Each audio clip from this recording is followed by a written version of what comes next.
Olá, boa noite a todos. Hoje, quarta-feira, 17 de janeiro, começa agora mais uma edição do Pecuária BR.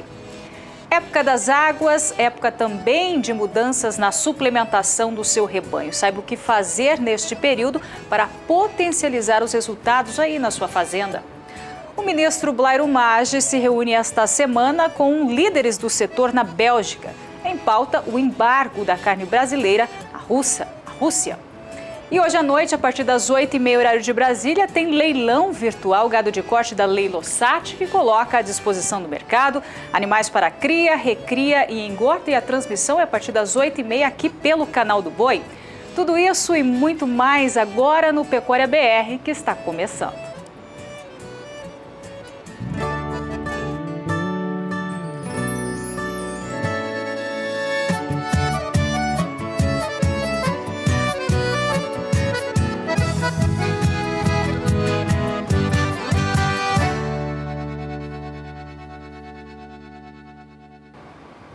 Começamos o programa de hoje falando sobre pecuária leiteira. A Cemex Brasil, empresa parceira do SBA, levou um grupo de produtores a uma série de visitas a fazendas de gado leiteiro na província de Quebec e também de Ontário. E nossa equipe participou desse tour canadense. Olha só. A qualidade de vida dos irmãos Sebastian e Olivier Corriveau deu um pequeno salto depois da instalação na Fazenda Canco de 2 sistemas de ordenha feita por robôs. A atividade leiteira, tocada de domingo a domingo, ganhou mais dinamismo. Com a operação das máquinas, sobrou mais tempo para os Corriveau se dedicarem a outras atividades na fazenda, como a produção agrícola e, claro, mais tempo também para se dedicarem à família. Eles fazem parte de uma 3ª geração dedicada ao leite no Canadá. Com os 2 robôs e a ajuda de apenas 2 empregados trabalhando em meio período, a Canco ordenha 105 vacas da raça holandês. Cada uma produz média diária de 37 litros.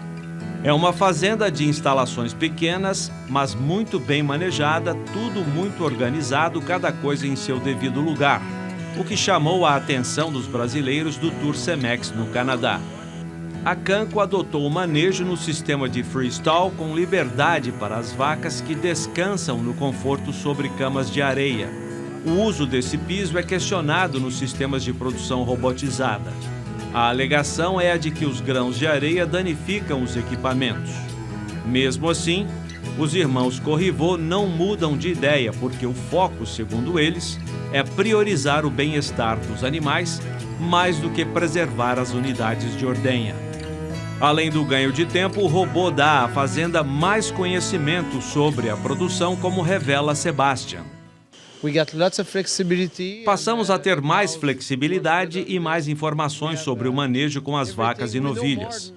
Temos tudo em mãos. Tudo o que acontece com a produção das vacas fica registrado no computador. No sistema de ordenhas realizadas por robôs, os animais são identificados por chips ou marcadores.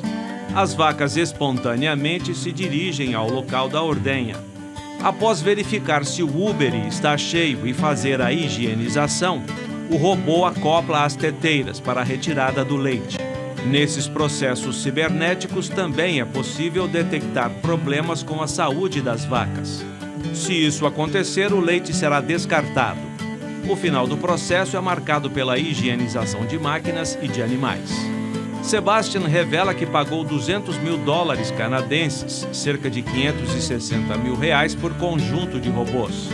Ele diz não fazer conta do retorno do dinheiro. É que a Fazenda Canco também investiu em novas áreas e no aumento da cota de produção. Por enquanto, o resultado, segundo ele, é positivo. Eu não sei em quanto tempo pagaremos o investimento, talvez 10 ou 12 anos, mas sei que depois disso ganharemos mais dinheiro.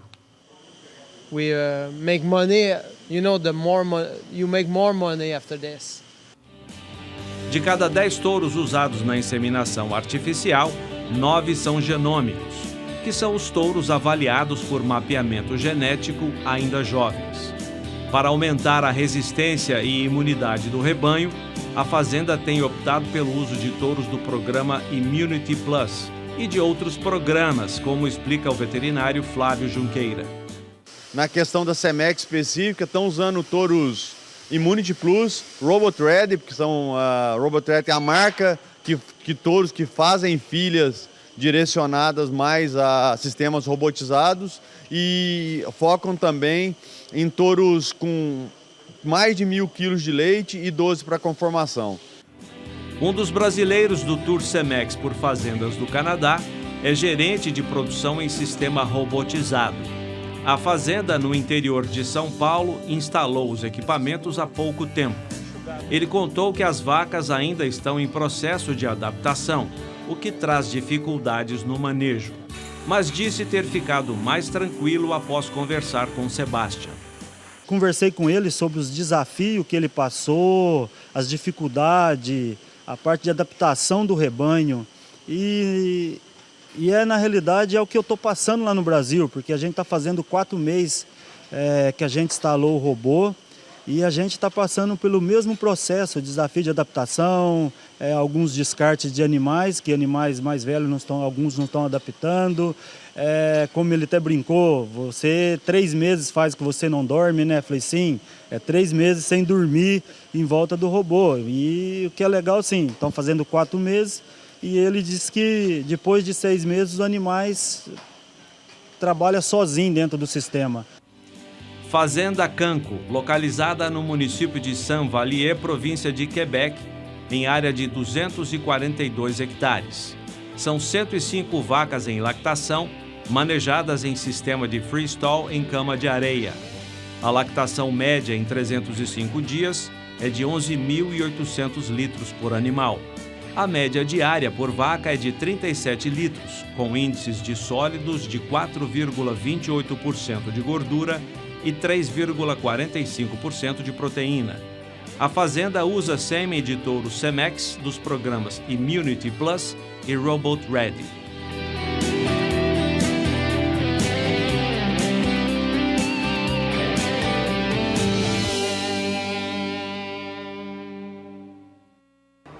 E ainda falando de pecuária leiteira, o leite, o HT e o queijo mussarela registraram uma ligeira alta nos preços no mercado atacadista de São Paulo, segundo pesquisa feita pelo CPEA.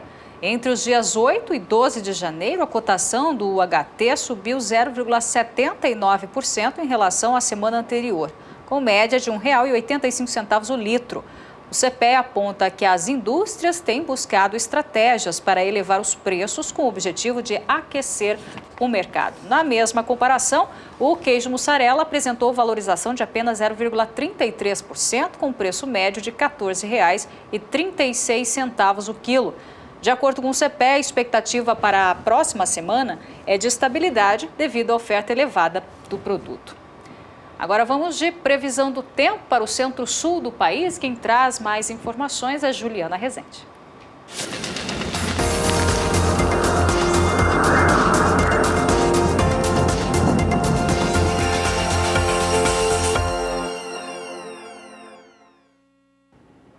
Nos últimos períodos, as instabilidades, mesmo que irregulares no Rio Grande do Sul, conseguiram aumentar a umidade do solo, agora beneficiando grande parte das lavouras e também grande parte das áreas de pastagens. Dessa vez, os índices de umidade do solo aqui nas áreas centrais do Rio Grande do Sul já ficam em torno de 40% a 50% e já beneficiam grande parte do crescimento dos pastos.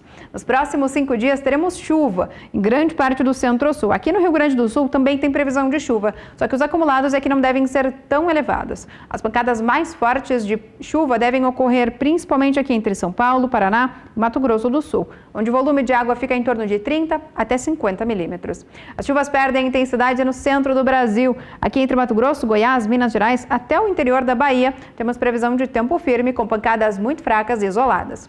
Ao longo da segunda semana, as instabilidades voltam a se espalhar pelo centro-sul do Brasil. Um canal de umidade volta a atuar aos poucos aqui nessas áreas mais escuras do mapa e voltam a trazer pancadas mais fortes de chuva entre Minas Gerais e no Espírito Santo principalmente. As chuvas retornam aos aos poucos também para a faixa oeste do estado gaúcho. Volta a chover aqui no extremo oeste do Rio Grande do Sul, por conta de áreas de instabilidades que se formam entre o Paraguai e o norte da Argentina. Ao longo do terceiro período é onde a chuva ganha cada vez mais intensidade no centro-sul. Este corredor de umidade ganha intensidade e aí deve provocar chuvas fortes entre Mato Grosso, Goiás, Minas Gerais, Espírito Santo também. E o volume de água é elevado, podendo alcançar até 100. As demais áreas seguem volume de água que não deve ser. Então, no semanas, grande parte das áreas de pastagens seguem beneficiadas no centro-sul, porque tem previsão de chuva persistente e também com altos volumes de água que seguem mantendo o solo com boas condições hídricas, beneficiando grande parte do crescimento dos pastos.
E veja a seguir, saiba como suplementar o seu rebanho no período das águas. Depois no próximo bloco, os preços atualizados do milho, do frango e do suíno. E a gente sai com imagens dos animais que serão ofertados hoje à noite, a partir das 8h30, horário de Brasília, com transmissão ao vivo pelo canal do Boi, ao leilão virtual Gado de Corte da Leilosat, que coloca à disposição do mercado animais para cria, recria e também para engorda. Nós já voltamos.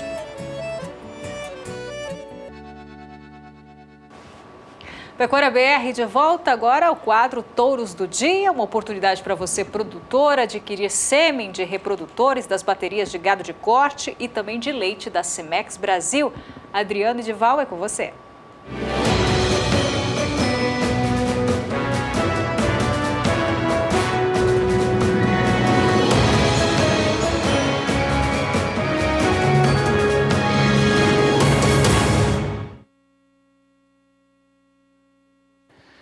Olá, amigos que estão sempre acompanhando a nossa programação. Esse é o Touros do Dia e nós temos o objetivo de apresentar a você ferramentas que vão fazer a diferença no seu plantel. Desta vez, vamos mostrar duas máquinas. Quero apresentar a você o Pacar e vou te mostrar também o peruano. Pode colocar o Pacar na tela. Esse touro ele é de propriedade do Jorge Biasi.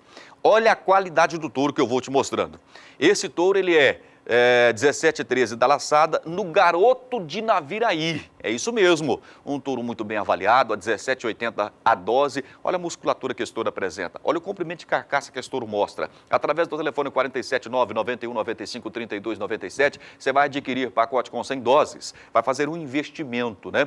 Pacar de Naviraí, o touro que vai aparecendo na tela aí, ó, um touro que na NCP ele possui DEPs excepcionais para precocidade, fertilidade, DEPs excepcionais, ele é top 5% para acabamento e é top 1% também. Esse touro que eu estou mostrando para você aí para rendimento e para essa conformação de carcaça, né? Ele é top também, extraordinário na ANCP, um touro destaque, top 13% na ANCP. No PMGZ ele possui DEPs excepcionais para 450 dias, ou seja, o sobreano, ele é top 4%, né? Um acabamento de carcaça extraordinário, eu quero chamar a atenção dos amigos para isso. Um touro, presta atenção, hein? Um touro que é top na área de odilombo, ele é top 0,1. É isso mesmo. Para a área de odilombo, ele é top 0,1, melhor em 1000. Touro jovem, utilizado este ano no Jorge Biasi. Tivemos resultados de 1000 inseminações, 63% de prenheses. 1000 inseminações. Olha a profundidade de costela que esse touro tem. A impressão que eu tenho é que ele tem uma costela a mais. O espaçamento entre as costelas parece que é maior. Isso está agregado a rendimento de carcaça e a peso, né? Tudo isso. Então, um touro específico para colocar peso e colocar carcaça também. Colocar peso na carcaça, né? Rendimento e acabamento com marmoreio. Olha o ratio dele, 0,57, marmoreio 3,6. Cobertura de gordura com quase 14 milímetros em regime de coleta aos 24 meses. É mais? Quer mais? Precocidade, peso, rendimento, acabamento de carcaça, produzindo animais que irão pesados e acabados ao abate e, óbvio, muito mais precoces, muito mais jovens. Esse é o Pacar de Naviraí. Traz para mim e põe na tela o peruano. Deixa eu ver o peruano, pode colocar na tela um touro muito bem pigmentado, forte, expressivo, esbanjando testosterona, um touro másculo, que eu vou mostrando para você, ele é de Naviraí, com o Edson Bernardes, né? Ele é filho do campeão, numa vaca famurra de Naviraí. É um touro que é destaque para as DEPs de stayability. A área de odilombo ele é top 4%, para acabamento ele é top 0,1%. Touro top 6% na NCP. No PMGZ, ele é destaque para DEPs de peso ao ano, peso ao sobreano, ganho de peso diário, top 0,1% para acabamento de carcaça também. E no índice da ABCZ ele é top 3%. Touro Penat 2016, com maior número de doses solicitadas, 1.200 doses, um dos destaques da bateria da Cemex em vendas. É isso mesmo, touro com muita precocidade, acabamento, rendimento, ratio extraordinário 0,55, marmoreio de 3,8, cobertura de gordura de 11,46 milímetros em regime de coleta. Seus primeiros filhos da Naviraí já impressionam pela musculatura e pela estrutura. Touro para colocar rendimento de carcaça, precocidade e acabamento. Seus filhos são muito corretos e bem caracterizados. Um dos melhores touros da Naviraí. Olha a profundidade de costela que ele tem, essa virilha baixa, essa pigmentação que eu já destaquei na apresentação do touro. Através do 479-9195, 32,97 a R$ 25,00 a dose, você adquire o pacote com 100 doses. Bom, falei de 2 touros nessa nossa participação, falei do Pacar e falei também do peruano. São 2 touros que vão fazer a diferença no seu plantel. Um abraço a todos, muito obrigado. Lembrando sempre, a Cemex existe para levar um material genético, ou seja, um conceito que farão a diferença no seu plantel, que farão a diferença na sua produtividade, visando lucro, lógico, sempre ao lado de quem produz, sempre ao lado do homem do campo. Até uma outra oportunidade, querendo Deus. Obrigada, Adriano. E foi agendado para amanhã, na Bélgica, uma reunião entre o Ministério da Agricultura, Pecuária e Abastecimento e lideranças russas ligadas ao setor. Em foco, o embargo russo à carne brasileira. No final de novembro do ano passado, a Rússia anunciou a suspensão da compra da carne suína e também bovina aqui do país, em razão da presença da substância ractopamina em análises de carne brasileira.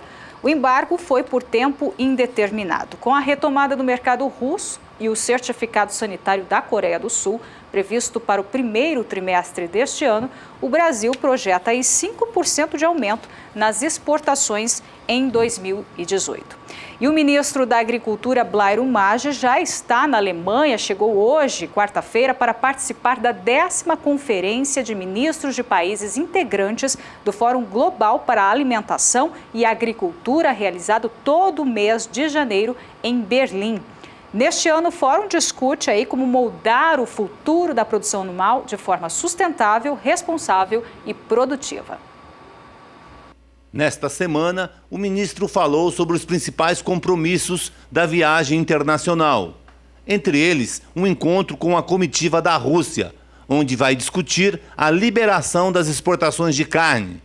O ministro garante que o governo brasileiro tem atendido todas as demandas do Departamento de Agricultura da Rússia e que as exportações podem estar liberadas em breve. Rússia, especificamente, um caso muito particular que há muitos anos os russos reclamam que querem vender para o Brasil alguns produtos. Por muitos anos o Brasil prometeu e nunca abriu o mercado para eles, como por exemplo de trigo, de carne bovina também, que eles querem vender picanhas para cá, pescados que o Brasil compra muito de outros países, nunca abriu o mercado de pescados para eles.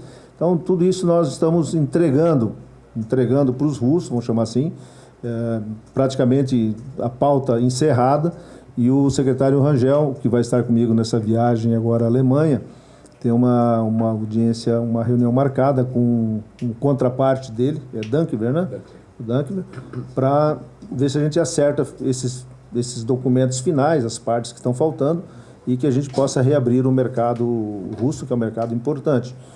Jairo Maggi vai discursar no debate inaugural do Fórum Global e pretende destacar a importância ambiental e econômica da agropecuária brasileira. O ministro tem ainda compromissos em Bruxelas, onde se encontra com autoridades da União Europeia. Depois segue para a Suíça, onde se junta à comitiva do presidente Michel Temer no Fórum Econômico Mundial. O Dacil Canepa para o SBA. Agora vamos direto à Bolsa de São Paulo com a Sara, que tem mais informações sobre esse assunto. Mas antes, o fechamento da moeda americana nesta quarta-feira. Boa noite para você, Sara. Boa noite, Renata. Boa noite a todos. Hoje o dólar chegou a estar em alta frente ao real, mas no fechamento do dia a moeda norte-americana termina a quarta-feira em queda, Renata. A queda para o dólar comercial hoje é de 0,37% e com isso a moeda norte-americana fica em R$ 3,21 mais 70. Hoje o dólar oscilou aí entre os 13,21, chegou a 13,24 e no fechamento do dia, então, fica em R$ 3,21 a moeda norte-americana. Renata, outra coisa que eu gostaria de destacar aqui também é o índice Bovespa, que é o principal índice da Bolsa de Valores de São Paulo, que hoje com essa forte alta de 1,70%, bateu aí mais um novo recorde histórico, rompendo o patamar dos 81 mil pontos.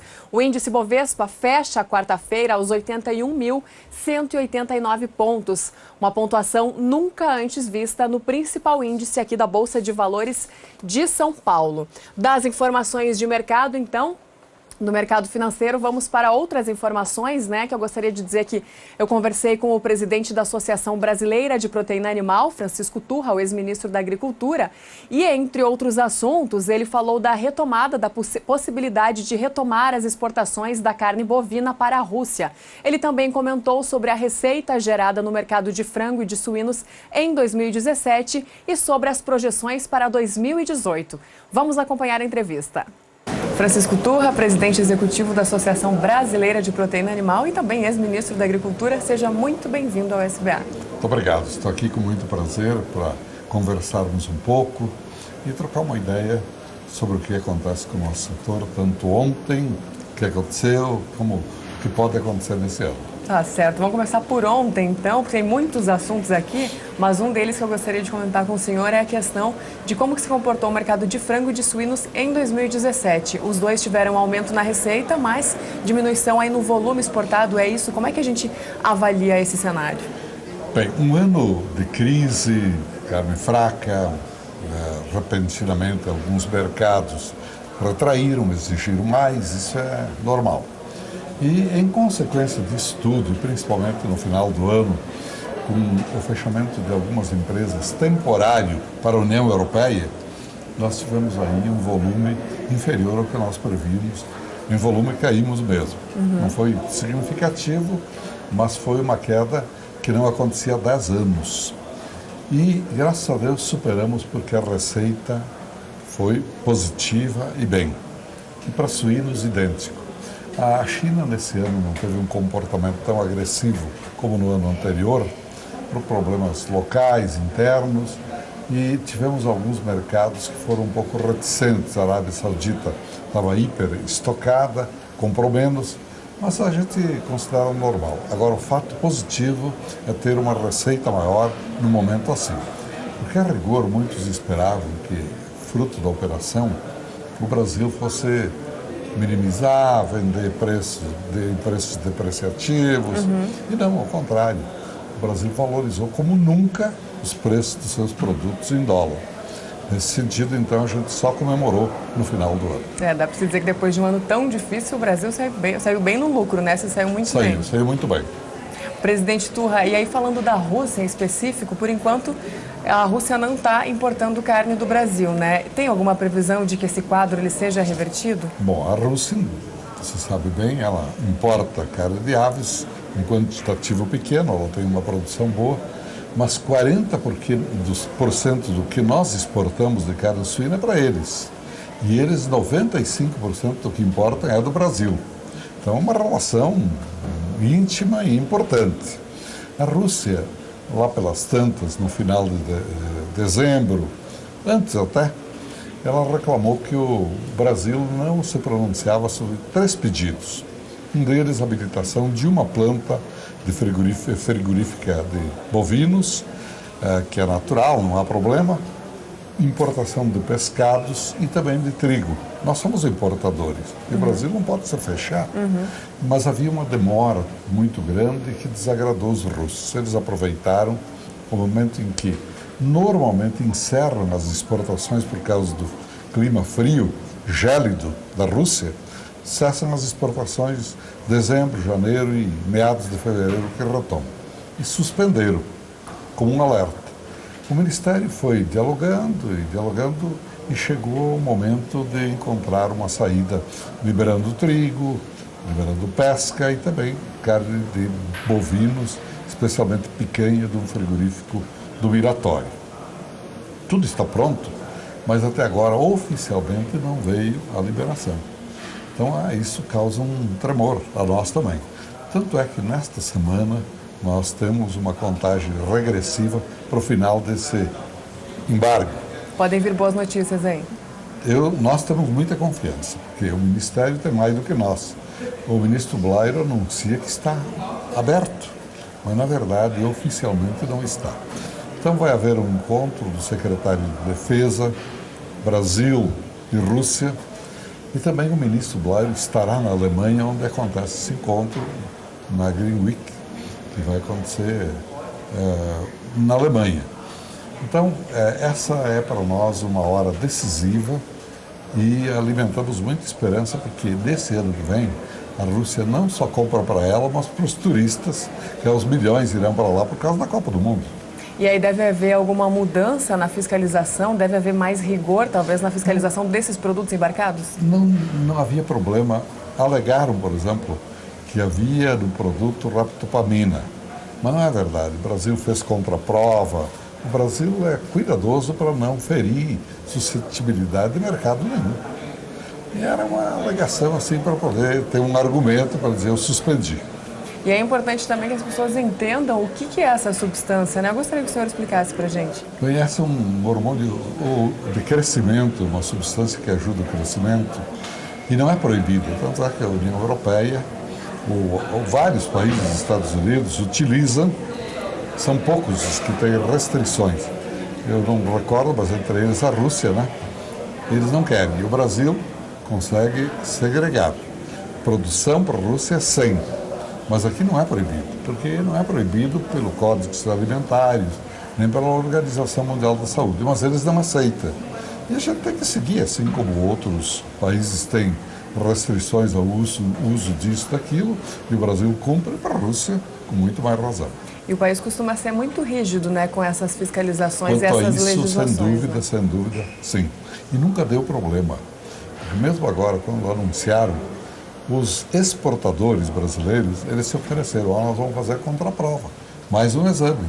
Mandaram laudos que saiu daqui sem nada, não havia por que temer lá, né? Mas os russos nem fizeram esse exame, porque sabiam que não era esse o motivo. E talvez uma das provas aí dessa sanidade, desse cuidado que existe por aqui, seja a questão da gente não ter nunca presenciado um caso de gripe aviária no país, né, presidente Turra? O que nos ajuda muito, porque os países europeus, África do Sul, África como um todo, Europa, permanentemente em surto, inclusive agora na China, fortíssimo. A Índia também, apesar de não ser um grande produtor. Não temos ainda abertura do mercado, mas é um mercado também significativo para o mundo. Importante falar disso também, né? Para que as pessoas entendam que existe esse controle por aqui, tanto para o que a gente consome e para o que vai para fora do país, né? O Brasil, nós procuramos fazer uma campanha permanente, massiva, forte, não só aqui, mas inclusive com os países limítrofes.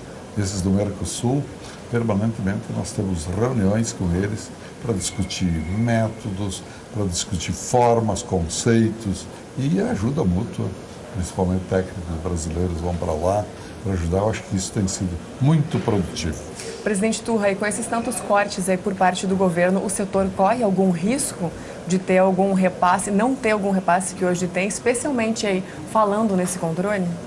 Pois é, nós o que mais precisamos é que exista o cumprimento das obrigações do Ministério. Principalmente fiscalização de portos, aeroportos, as vias de fronteiras todas, né? Isso, pelo menos até aqui, não. Porque a iniciativa privada tem colocado muito dinheiro. A própria ABPA tem um fundo para uma emergência e ajuda e faz. E os privados investem muito nisso também. Ajuda muito o governo. Presidente Turra, além dessa entrevista, você comentou sobre a China e a gente tem acompanhado ainda aqui de longe o fechamento de centenas de fábricas lá na China nessa onda verde, né? No meio de tudo isso, o Brasil deve aí se beneficiar, considerando que a China é um importante comprador, Olha, hein? Nós estamos tirando esse proveito. Por exemplo, de leve, eles são os maiores produtores mundiais de carne suína. 50% mais da produção do mundo é deles. Mesmo assim, eles estão reduzindo o rebanho por problemas ambientais, principalmente escassez hídrica. Isso é muito forte. Então o Brasil, é óbvio, está aí, eu acho que é a bola da vez, todo mundo sabe, saiu uma pesquisa aí, 96% dos brasileiros urbanos disseram que consideram o agro a grande vocação do Brasil, e é mesmo.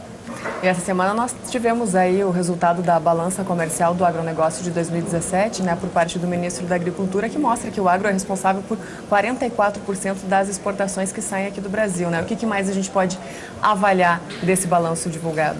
Olha, eu acho que é o motor da economia e principalmente porque uma exportação do agro ela tem um sentido diferente.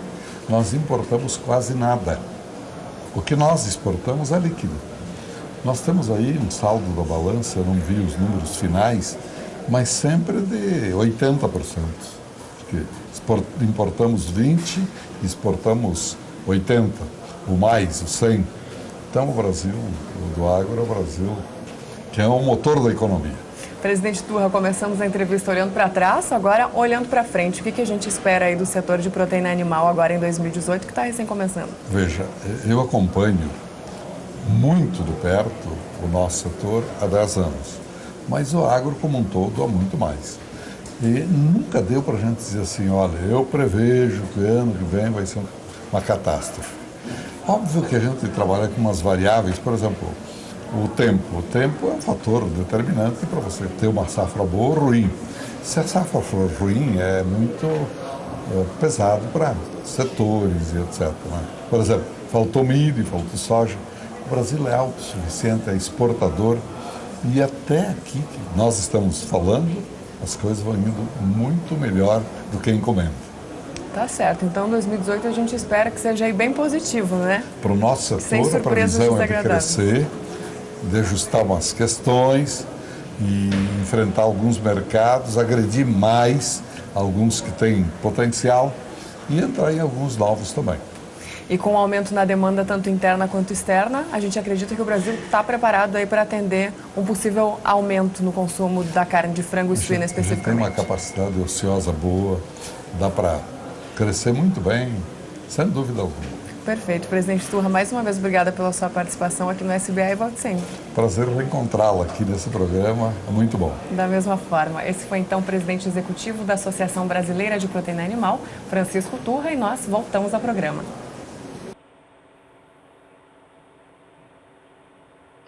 Renata, e daqui a pouquinho eu volto trazendo as informações atualizadas com os preços do milho, do frango, do suíno, também do boi gordo e do bezerro. Devolvendo o sinal para Campo Grande. É com você. Tá certo, Sara. Obrigada pelas informações. E no próximo bloco você vai saber como suplementar o seu rebanho no período das águas. E a gente sai com imagens dos animais que serão ofertados hoje à noite. A partir das 8h30, horário de Brasília, o leilão virtual Gado de Corte da Leilosat, que coloca à disposição do mercado animais para cria, recria e também para engorda. É hoje à noite com transmissão pelo canal do Boi. Nós já voltamos.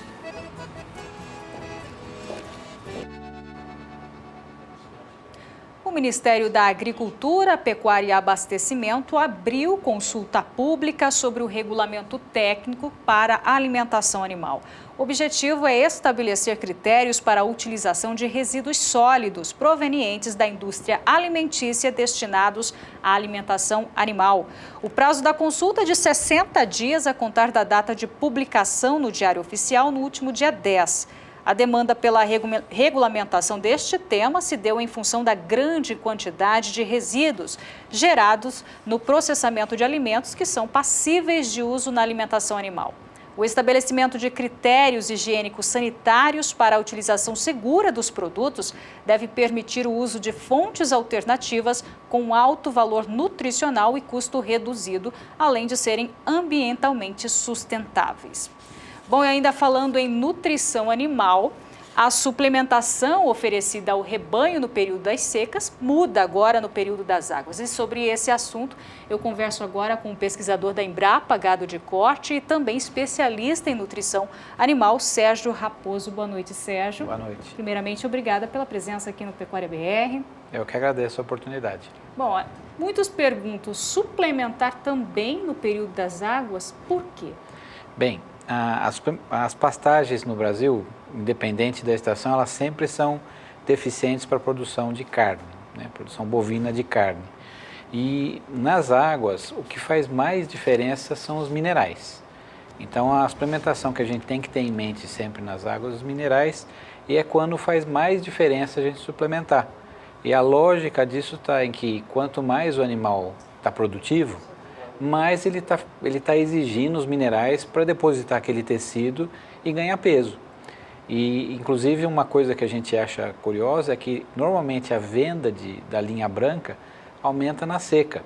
E isso não faz muito sentido, porque na seca o que interessa é mais a questão do nitrogênio. O nitrogênio que é o fator primário limitante.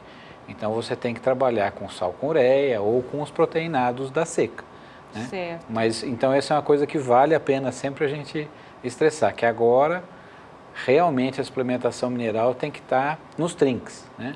E a recomendação básica é dar o sal mineral recomendado para cada categoria e não deixar faltar no coxo. Ou né? seja, a pastagem, ela não oferece os nutrientes completos para o gado. Não oferece. E a gente tem um ganho potencial que fica latente se a gente não põe os minerais. E a hora que a gente dá os minerais para esse animal consumir junto com a pastagem, ele consegue extrair melhor o potencial para o ganho e tem esse ganho adicional, que ele não teria. Além disso, é sempre bom lembrar que a questão do animal estar bem nutrido e especialmente mineralizado ajuda muito ele a ter menos problemas sanitários e a enfrentar melhor os desafios sanitários. Então, um animal mais bem nutrido, mais dificilmente ele vai ficar doente do que um animal que está deficiente. Muito se fala em período de transição. Isso acontece mesmo, Sérgio? Do período de seca para o das águas, o que fazer? Como começar essa transição na suplementação do rebanho? Isso é uma coisa, inclusive, assim, bastante complicada até da gente lidar. Mas isso é verdade, né? Quer dizer, não é do dia para a noite que a gente muda do pasto das águas para a seca. É um processo ao longo do tempo em que vai mudando, né? Mas, particularmente, eu acho que e existem algumas opções de produtos específicos para a transição água e seca, que tem sentido porque há a transição, só que, particularmente, eu acho que a gente consegue bons resultados dividindo em águas e seca. Na verdade, as águas é mais fácil a gente perceber que em manter apenas o sal mineral, né? E eventualmente um proteico das águas, dependendo da situação. A transição para a seca, a hora de começar a usar o suplemento da seca é mais complicado. O que a gente recomenda normalmente é a hora que a pessoa perceber que o pasto está mudando de de cara das águas para seca, quer dizer que a transição está clara e já começou a chamar aquele suplemento da seca, para ele não esperar, para ele já começar a fornecer, porque isso também é um jeito do animal se adaptar a esse novo produto. Em geral, esse produto costuma ter ureia, que pode ser recomendável, normalmente é recomendável fazer uma adaptação com o produto com ureia. Porque até muitos pecuaristas reclamam e começa a suplementação, para de pastejar o animal ou para com a suplementação. Isso acontece muito, Sérgio? No proteinado da seca ou sal com ureia, o efeito na redução de consumo de pastagem é muito pequeno. O contrário, às vezes acontece, quer dizer, um certo desinteresse para os animais em consumir o suplemento. Isso às vezes acontece, não é muito comum. Pode ser porque o animal tem muito pouco familiaridade com o suplemento no coxo, ele não está acostumado.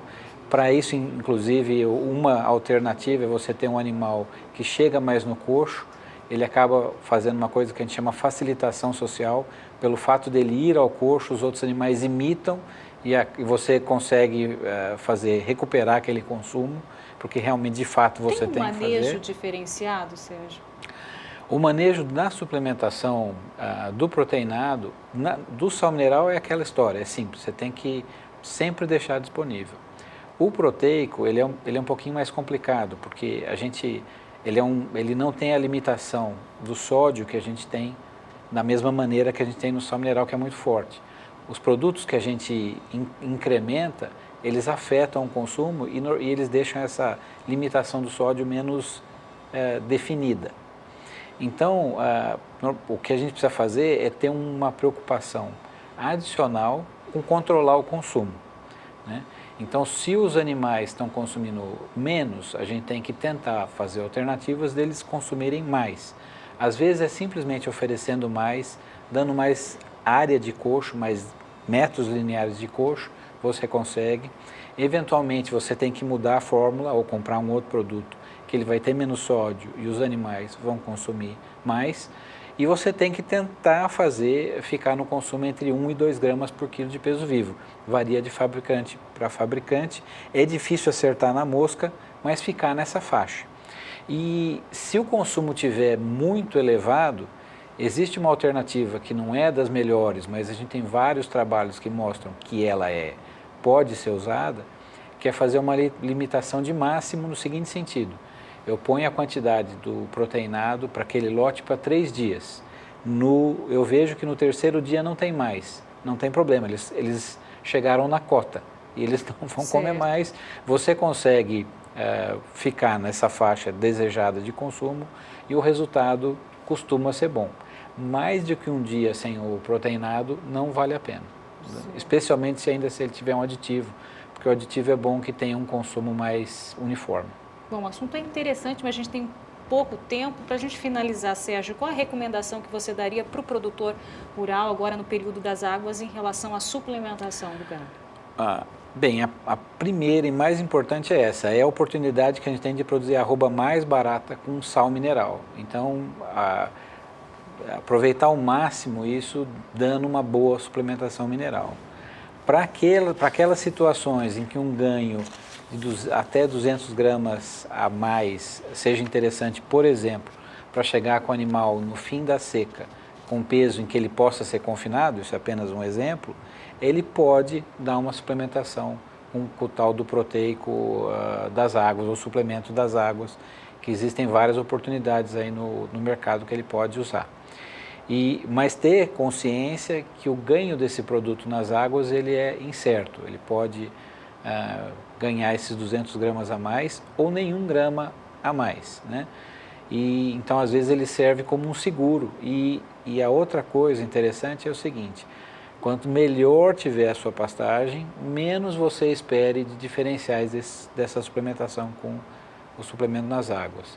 E quanto pior ela tiver, dada não esteja tão ruim, mas ela não esteja tão viçosa, tão bonita quanto, você pode esperar ter esse ganho diferencial. Mas nesse exemplo a gente mostra que, por acontecer isso, por uma pastagem muito boa, o efeito ser pequeno, é que vale a pena investir no melhor manejo de pastagem que você puder, porque você consegue o mesmo resultado, um resultado muito semelhante, só com o sal mineral. Tá certo, tá dado o recado. Obrigado pela presença aqui, Sérgio, eu que agradeço. E pelas informações. Boa noite para você. Boa noite. Bom, agora vamos falar sobre suinocultura. O ano começou com o mercado físico de cevados com preços estáveis. A procura está alinhada com a oferta de suínos para abate. Nas granjas paulistas, o animal terminado está sendo negociado em média R$ 74,00 a arroba. No atacado, mesmo sendo início de mês, no qual o consumidor está mais capitalizado, as vendas ficaram abaixo do esperado. Com isso, os preços cederam no período com o intuito de aumentar o giro de mercadorias. A carcaça especial passou de R$ 6,20 o quilo para atuais R$ 6,00 o quilo, queda de 3,2% nos últimos 7 dias.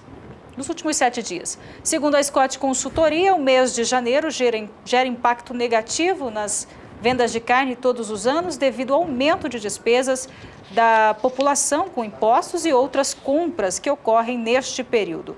Em função disso, as vendas não deverão aumentar no curto prazo e o mercado deverá seguir com preços estáveis. E agora a gente vai direto à Bolsa de São Paulo para saber os preços atualizados do suíno, do frango e também do milho.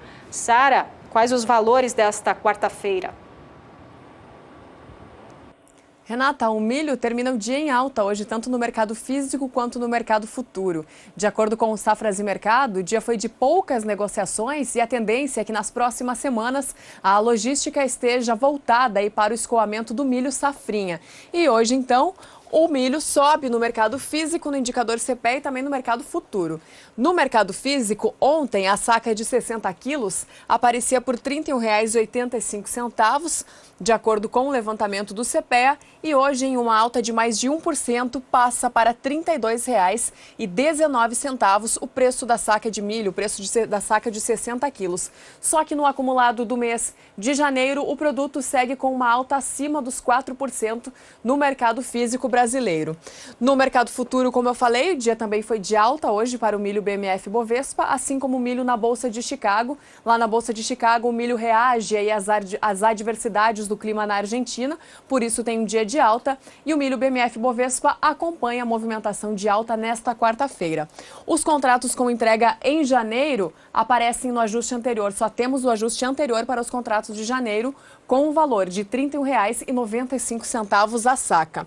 Já os contratos com entrega em março têm uma variação positiva nesta quarta-feira, acima de 1%, com o valor da saca aí passando de R$ 31,86 para R$ 32,20 a saca no ajuste atual, subindo mais 5 centavos nos últimos negócios. Os contratos com entrega em maio têm uma valorização de quase 1,5% nesta quarta-feira, e o valor da saca, que ontem aparecia por R$ 31,70, hoje vai para R$ 32,14 no ajuste atual, subindo mais 3 centavos nos últimos negócios. E os contratos com entrega em setembro têm uma alta de 1,76% hoje, uma alta acima de 1,5% para os contratos com vencimento em setembro. E com isso, esse contrato encerra o dia de hoje aos R$ 31,27 a saca, caindo aí 6 centavos nos últimos negócios. Do mercado do milho, já passamos para o mercado do suíno, que hoje teve uma queda nos preços, de acordo com o indicador CPEA, para o preço do quilo do suíno vivo no estado de Santa Catarina. Hoje, o preço praticado, de acordo com o indicador CPEA em Santa Catarina, é de R$ 3,41. No acumulado do mês de janeiro, o produto segue aí com uma variação positiva de mais de 0,5%. E o frango tem o valor de R$ 3,56 o quilo do frango congelado no estado de São Paulo. Uma queda no levantamento diário de um pouco mais de 0,5%, né, considerando aí as variações, e no acumulado do mês de janeiro, o produto tem uma queda acima de 6% no indicador CPEA, o Centro de Estudos Avançados em Economia Aplicada. E daqui a pouquinho eu volto para falar de bezerro e também de boi gordo. Renata, é com você. Tá certo, Sara, obrigada pelas informações. Bom, agora a cotação do milho, do suíno e do frango nas principais praças produtoras do país.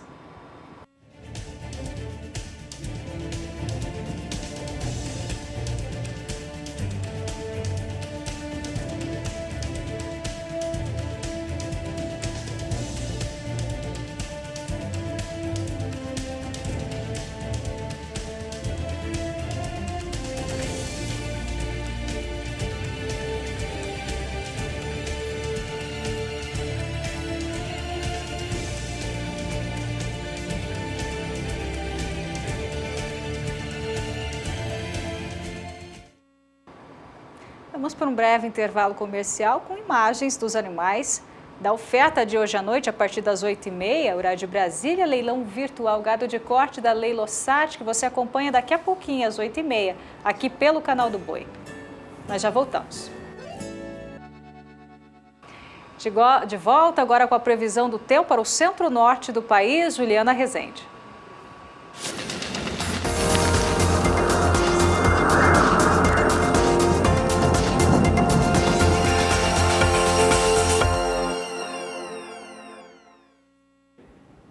O calor e a umidade do ar mais elevada na região norte segue mantendo as instabilidades tropicais, que favorecem grande parte das áreas de pastagens. Dessa vez, a umidade do solo segue bastante elevada nas áreas em rosa e azul também, enquanto que no nordeste, a umidade do solo segue mais elevada aqui na faixa oeste e também nas áreas mais ao sul da região. Nos próximos 5 dias, a chuva na região norte segue abrangente, ainda com volume bastante expressivo, podendo alcançar até 50 milímetros aqui no estado do Amazonas, no norte do Pará, até no Amapá. Na região nordeste, as instabilidades conseguem provocar chuva na faixa norte e na faixa leste, enquanto que no interior da Bahia, o tempo firme vai predominar, não teremos pancadas de chuva. Isso ocorre por conta da circulação dos ventos lá no alto da atmosfera, que segue inibindo a formação de nuvens de chuva. Mas durante a segunda semana, essa condição de tempo do nordeste já começa a mudar. Novas áreas de instabilidades avançam aqui pelo interior do continente e voltam a provocar chuva no interior do nordeste. O acumulado fica em torno de 30 milímetros. Agora, na região norte, as instabilidades voltam a perder um pouco mais de intensidade. Mesmo assim, a chuva segue abrangente e com volumes significativos. Durante a terceira semana, a chuva agora da região norte segue abrangente, ganha intensidade, também as instabilidades aqui na faixa mais ao sul. No nordeste, mesma condição, volume de água mais expressivo do oeste até o sul da Bahia. Então, durante as próximas semanas, as instabilidades seguem abrangentes, tanto na região norte como também na região nordeste. E os pastos seguem beneficiados. Obrigada, Juliana. Bom, e agora o repórter Gustavo D'Angelo entrevistou o novo presidente do Sindicato Rural de Alta Noroeste, na região de Araçatuba, no estado de São Paulo. Durante a conversa, ele falou sobre as perspectivas para o mercado do boi gordo agora, em 2018. O ano que passou não foi nada fácil para o agronegócio brasileiro, especialmente para a pecuária, que viveu a maior crise da história. 2017 foi um ano muito difícil para o agronegócio como um todo, principalmente para o ramo pecuário. Nós tivemos no final do ano de 2016 para 2017, a crise realmente chegou ao setor, teve um poder de compra muito pequeno pela população, então foi a primeira crise do ano. A segunda crise foi a carne fraca, que veio, abaixou a arroba muito significativamente, e também depois nós tivemos o Fundo Rural. A cobrança do Fundo Rural, que seria o terceiro fator que abalou também o mercado. E para que não fosse nada pior, nós tivemos a crise da indústria frigorífica. E aí foi uma queda muito grande na arroba e interferiu demais no setor do agronegócio, principalmente no setor pecuário. Para 2018, o novo presidente do CIRAM, empossado recentemente para o biênio 2018-2019, acredita numa estabilidade do setor. Mas na pecuária propriamente dito, nós não vemos um grande avanço. Eu acho que nós vamos ficar nesse patamar da arroba, se nada acontecer no país, porque a gente não sabe o que pode acontecer. Então nós não vamos ter grandes avanços. Acreditamos num crescimento significativo da exportação, mas essa exportação ainda não é tão abrangente, em torno de 25%, de 20% a 25% da nossa produção que é exportado. Então nós acreditamos o quê? Que estamos num patamar. A reposição já voltaram aos valores que o mercado atingiu e temos condições assim de subir um pouquinho ou cair um pouquinho. Então nós não acreditamos. Por quê? O poder aquisitivo também não está, nós estamos em crise e o poder de compra da população ainda não reagiu muito bem. Mas as projeções de um cenário estável para o agronegócio brasileiro neste ano podem ser afetadas por fatores que hoje ainda estão incertos. Aspectos políticos como as reformas da Previdência e tributária, além do temido Fundo Rural, podem interferir diretamente nos resultados econômicos de 2018. Se continuar com a cobrança do Fundo Rural, que nós acreditamos que é uma bitributação, mas isso vai causar o quê? Um custo a mais na nossa produção. Nós temos que nos preocupar o quanto que é a nossa arroba produzida, nós temos que nos preocupar o quanto que custa essa arroba para a gente, e com essas mudanças, se houver a cobrança do Fundo Rural retroativo, o setor vai abalar muito, porque são 5 anos de retroatividade e aí vai abalar muito o poder aquisitivo do produtor. A orientação para o produtor é adotar medidas cautelares. A principal é ter o controle do seu negócio. Saber quanto custa a sua arroba. Quando você adquire um bezerro, se você comprar ele bem comprado, você consegue fazer com que a sua rentabilidade aumente. E se você souber o custo de produção, nunca abandonando as novas técnicas. Se você tiver estrutura, continue fazendo semi-confinamento, continue fazendo confinamento como ferramenta, mas o mais importante é ter esses custos todos na sua mão, para você saber o que fazer no momento certo e na hora certa. Gustavo D'Angelo para o SBA. Vamos agora com os valores, os preços do bezerro e também do boi gordo desta quarta-feira. Sara, qual o fechamento de hoje? O fechamento hoje foi de queda, Renata, tanto para o mercado do bezerro como também para o boi gordo. Isso no indicador CPEA e inclusive no mercado futuro para a arroba do boi gordo. O preço do bezerro, que ontem aparecia por R$ 1.137,47 por cabeça, hoje caiu mais de 2,5%, passando para R$ 1.106,80 por cabeça o preço do bezerro no Mato Grosso do Sul, aumentando ainda mais, acentuando ainda mais a queda no acumulado do mês de janeiro, que agora passa de 5,5%. Uma queda bem acentuada no levantamento diário do CPEA para o preço do bezerro, aí em Mato Grosso do Sul. A arroba do boi gordo também terminou o dia no vermelho hoje. Ontem, o preço da arroba aqui no estado de São Paulo aparecia por R$ 148,05 e hoje, com uma queda de mais de 0,5% no dia, vai para R$ 147,20 o preço da arroba do boi gordo aqui no estado de São Paulo. Mas no acumulado do mês, a arroba ainda segue em alta no indicador CPEA para o mercado físico. O mercado futuro também registrou preços mais baixos hoje nos principais contratos para o mercado do boi gordo. Eu começo destacando os contratos que serão entregues agora, em janeiro deste ano, que tem uma leve queda hoje de 0,03%. O contrato ficou aí próximo da estabilidade e o valor da arroba no ajuste atual, neste vencimento de janeiro, aparece por R$ 146,20. E nos últimos negócios cai mais 20 centavos, ficando em R$ 146 a arroba. Os contratos com entrega em fevereiro têm uma variação negativa de 0,10%, passando de R$ 146,05 a arroba para R$ 145,90 no ajuste atual, caindo mais um pouquinho nos últimos negócios. Os contratos com entrega em março têm uma desvalorização de 0,38%, passando de R$ 145,35 para R$ 144,80 o valor da arroba no ajuste atual. E os contratos com entrega em outubro, que é o mês referência no mercado do boi gordo, tem uma queda de 0,20% nesta quarta-feira, caindo 30 centavos no valor da arroba em relação a ontem, aqui no ajuste atual, que hoje fica em R$ 151,40 e cai ainda mais nos últimos negócios. Dia de queda, portanto, para as cotações do boi gordo e também do bezerro. Antes de devolver o sinal para Campo Grande, uma informação. A Argentina poderá exportar carne bovina para a China.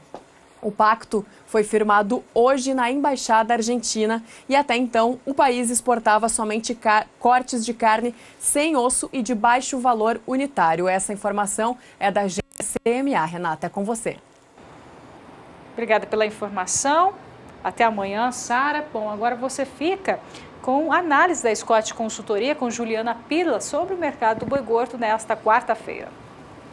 Olá a todos! No fechamento do mercado do boi gordo desta quarta-feira, dia 17 de janeiro, o cenário foi de estabilidade. De um lado, as ofertas menores acabam reduzindo as tentativas de compra abaixo da referência. No entanto, a demanda ruim na ponta final da cadeia acaba limitando pagamentos acima para a arroba do boi gordo. Frigoríficos com escalas maiores tentam fazer negócios abaixo da referência. No entanto, nesses valores, ou os negócios não acontecem ou acabam acontecendo em um menor volume. Em São Paulo, a arroba do macho terminado ficou negociada em R$ 147,00 à vista livre de fundo rural. No mercado atacadista de carne bovina com osso, o boi casado de animais castrados ficou negociado em R$ 9,68 por quilo. Neste elo da cadeia, não estão descartadas quedas nos próximos dias. Bom, por hoje é isso. Meu nome é Juliana Pila, eu sou zootecnista e analista de mercado da Scott Consultoria. Um abraço a todos e até a próxima. Vamos de cotação do boi gordo à vista, com apuração feita pela Scott Consultoria, que apura para uma boiada comum. Começando pela região sul do país, que segundo a apuração da Scott, teve alta de 50 centavos no noroeste do Paraná. Agora, na região norte, teve queda de R$ 2,00 o sul do Tocantins, nas demais praças, preços estáveis. Região nordeste, sem alteração de preço para o boi gordo à vista, segundo a apuração da Scott Consultoria. Região centro-oeste na tela, alta de R$ 1,00 em Campo Grande, Mato Grosso do Sul. Nas demais praças, preços sem alterações, segundo a Scott. Região sudeste, Belo Horizonte e Minas Gerais, teve queda de R$ 2,00 e no norte de Minas, R$ 2,00 também de queda, segundo a apuração feita pela Scott Consultoria. Outra apuração feita e exibida pelo Pecuária BR, Agência Rural Business, que apura para uma boiada de bom acabamento de carcaça e também de boa logística entre a indústria e a fazenda. Vamos começar pela região sul, cotação do boi gordo à vista, apuração Rural Business, teve queda de 14 centavos no Rio Grande do Sul. Na região norte, queda de R$ 1,00 no Tocantins. E Rondônia também teve queda de R$ 1,00. No nordeste, queda de R$ 2,00 no Maranhão. No centro-oeste, sem alteração no preço do boi gordo à vista.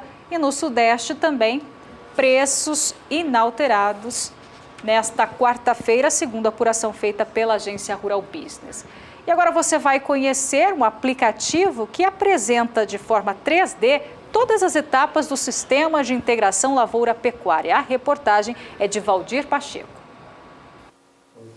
A rede ILPF acaba de lançar o aplicativo Maquete Virtual de ILPF em Realidade Aumentada. A ferramenta mostra todas as etapas de um sistema de integração lavoura-pecuária-floresta ILPF, as possíveis configurações que podem ser adotadas. A realidade aumentada é uma tecnologia que permite a união do mundo virtual com o real. Por meio de um marcador ou target e um dispositivo móvel com um aplicativo específico, é possível gerar uma imagem virtual e interagir com ela no ambiente real. O aplicativo já está disponível para fazer o download para Android e iOS. Mas para a sua utilização é necessário baixar esta imagem no site www.ilpf.com.br. O aplicativo ele é uma forma de divulgação do Sistema de Integração Lavoura-Pecuária e Floresta. Ele mostra as diferentes configurações possíveis, combinando 2 a 2 ou mesmo os 3 componentes, mostrando os benefícios que o sistema tem, a interação entre os componentes. Pelo aplicativo é possível ver por dentro do solo o que está acontecendo com a raiz das plantas, como que é a ciclagem de nutrientes, como que é a dinâmica de água no sistema, a dinâmica de gases. Então é uma forma das pessoas conhecerem melhor o que é um sistema de integração lavoura-pecuária-floresta em todas as suas composições, seja ela lavoura-pecuária, lavoura-floresta, pecuária-floresta ou a ILPF completa. Então é projetada uma maquete virtual para o usuário que ele consegue ver coisas que a gente não vê a olho nu. Por exemplo, ele consegue olhar dentro do solo, ver o perfil desse solo, como que a raiz está se aprofundando, se o solo está compactado ou não, a camada de matéria orgânica, se a água infiltra nesse solo ou se ela tem um escoamento superficial e acaba causando erosão. Então ele é bem didático, bem lúdico e mostra muito claramente como que o sistema funciona, quais são os benefícios desse sistema produtivo. Isso ajuda muito o produtor que pensa em adotar, aquele produtor que não conhece ainda a tecnologia, ou mesmo um técnico que não conhece, vai ser capacitado. O aplicativo é interessante que ele serve para vários usos, desde uma divulgação num evento nosso, também em sala de aula. Nós já temos pesquisadores, alunos de pós-graduação que estão levando para dentro de sala de aula, dando aula em cima desses aplicativos, extensionistas que usam ele para levar até o produtor. Então, é uma ferramenta didática, lúdica e tem uma série de aplicações. Valdir Pacheco para o SBA. O Pecuária BR fica por aqui, obrigada pela sua companhia. Fica agora com o Brasil Gourmet, nosso chefe Renato Lapenta. Até amanhã, tchau, tchau.